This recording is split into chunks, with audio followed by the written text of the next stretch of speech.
hidup bahagia. Mereka memiliki seorang putri cantik bernama Bawang Putih. Namun, pada suatu hari, ibu Bawang Putih jatuh sakit dan akhirnya meninggal. Setelah kejadian itu, Bawang Putih hidup dengan ayahnya. Ayah Bawang Putih adalah seorang pedagang yang sering berpergian jauh. Karena tak tega meninggalkan Bawang Putih sendirian di rumah, akhirnya ayah Bawang Putih memutuskan menikah lagi dengan seorang janda. Janda tersebut memiliki anak yang bernama Bawang Merah.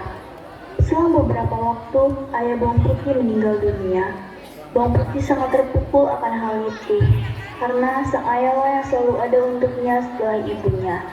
Setelah kepergian sang ayah, Bawang Putih hidup bersama ibu dan kakak tirinya.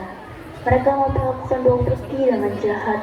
Mereka kerap memperlakukan Bawang Putih seperti menyuruh melakukan pekerjaan rumah layaknya seorang pembantu. Dan sesekali Bawang Putih tak diberi makan. Dan inilah kisah Bawang Putih dan Bawang Merah.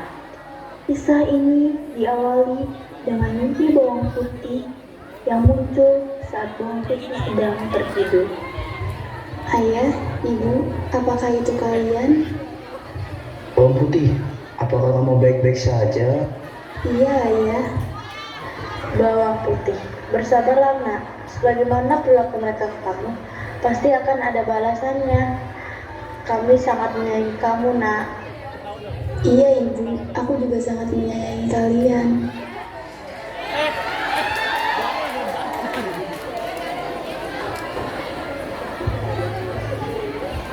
Sedang bermimpi, sayup-sayup terdengar ibu dan kakak tirinya datang menghampiri dirinya. Hah, Bawang Putih, bangun, jam berapa ini? Iya, ibu, maafin aku. Bukannya kamu yang akan mencuci baju kita? Iya, ibu, maafin aku. Maaf, udah nih, cuciin baju kita. Dan aku nggak mau tahu, pokoknya baju-baju ini harus sudah rapi. Nah,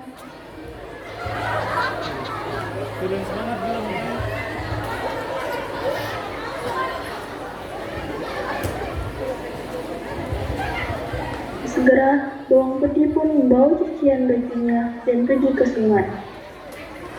Mengapa hidupku seperti ini? Aku sangat tertekan sekali. Ia menitikkan air matanya seraya mencuci baju. Lalu, tiba-tiba ada seorang yang menghampiri dirinya. Kamu tidak apa-apa?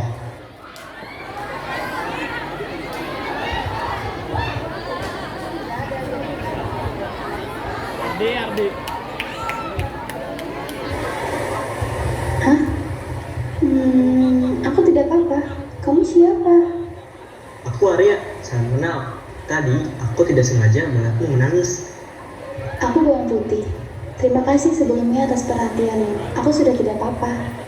Oh, baguslah kalau begitu. Bolehkah aku membantumu untuk mencuci baju-bajumu? Boleh kok.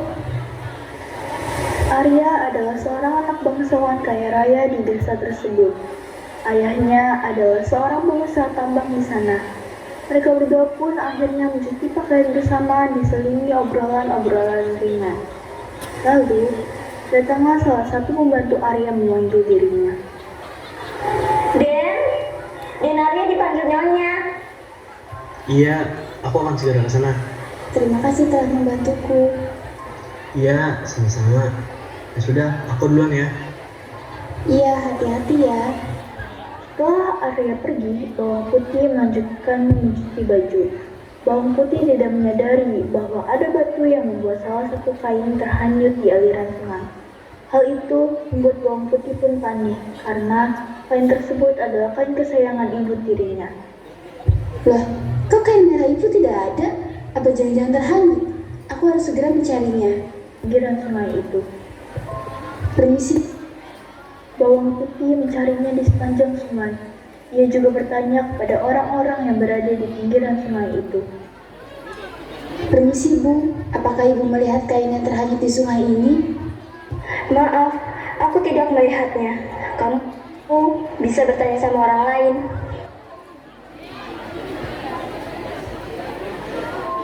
Permisi Bu, apakah Ibu melihat kain yang terhanyut di sungai ini? Maaf, saya tidak melihatnya.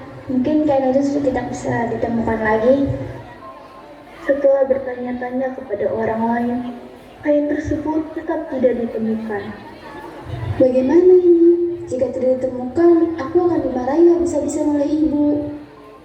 Perkataan itu tidak sengaja terdengar oleh seorang nenek yang berada tidak jauh darinya. Lalu, nenek tersebut menghampiri bawang putih. Nak, apakah kamu sedang mencari kain merah ini? Kamu boleh mengambilnya kembali, namun ada syaratnya. Apa itu, Nek? Kamu harus membantu nenek mengerjakan pekerjaan rumah dulu, baru nenek akan mengembalikan kain ini. Baik, Nek. Bawang putih melakukan pekerjaan itu dengan cekatan dan teliti. Nenek itu sangat terkagum dengan cara kerja bawang putih. Karena hal itu, si nenek memberinya hadiah beserta kain yang dicari oleh bawang putih. Terima kasih sudah membantu nenek, anak. Dan ini kain merahmu akan nenek kembalikan. Dan juga pilihlah salah satu kotak ini.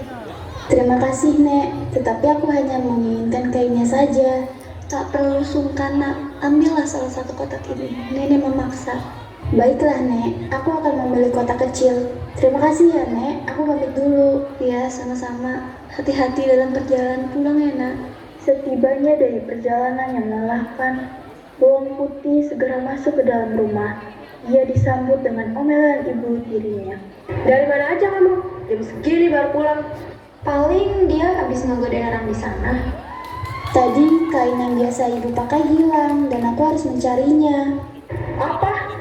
Hilang? Terus sekarang di mana kainnya? Ini Bu kainnya. Untung udah kamu temuin. Kalau enggak sih, kamu udah kita usir dari rumah ini. Ya udah, saya dan bawang merah mau tidur dulu. Dan kamu jangan lupa bersihkan bekas makan kami. Baik Bu. Keesokan harinya, bawang merah tidak sengaja menemukan kotak kecil milik bawang putih pemberian dari nenek. Lalu, ia memberitahu akan hal ini kepada ibunya.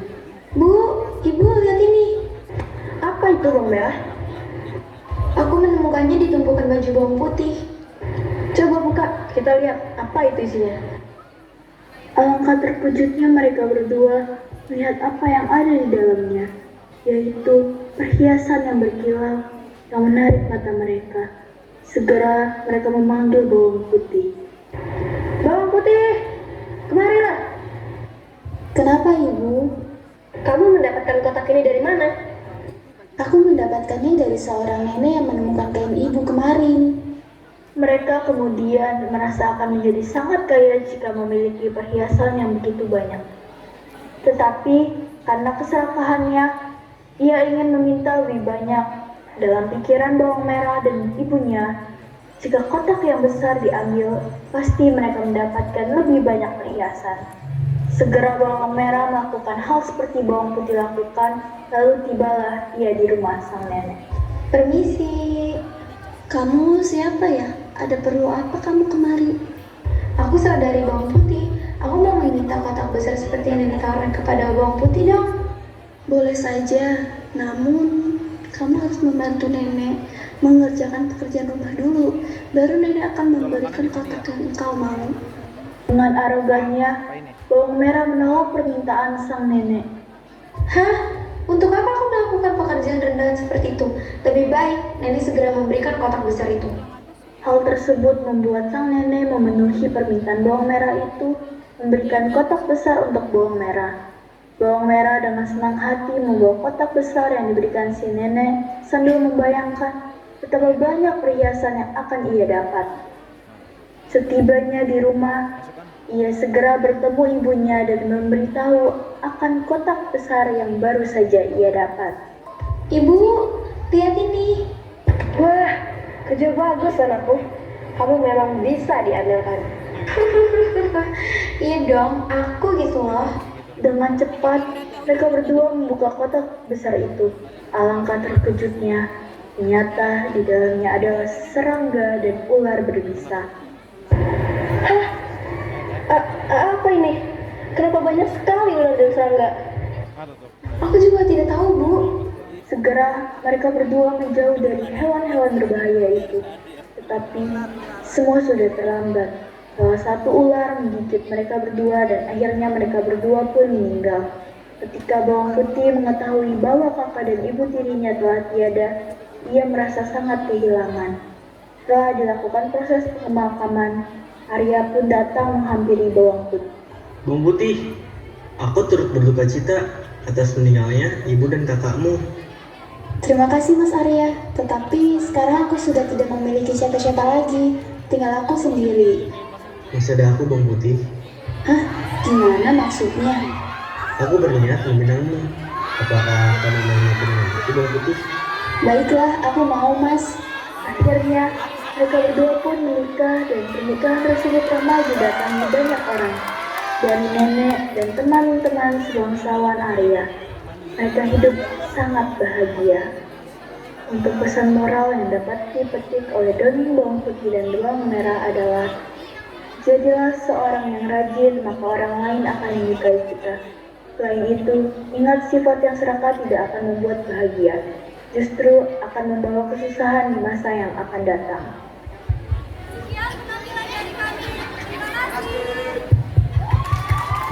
Ya, mohon ya perlengkapannya dibawa, pentasnya dibersihkan kembali. Anak-anakku semua.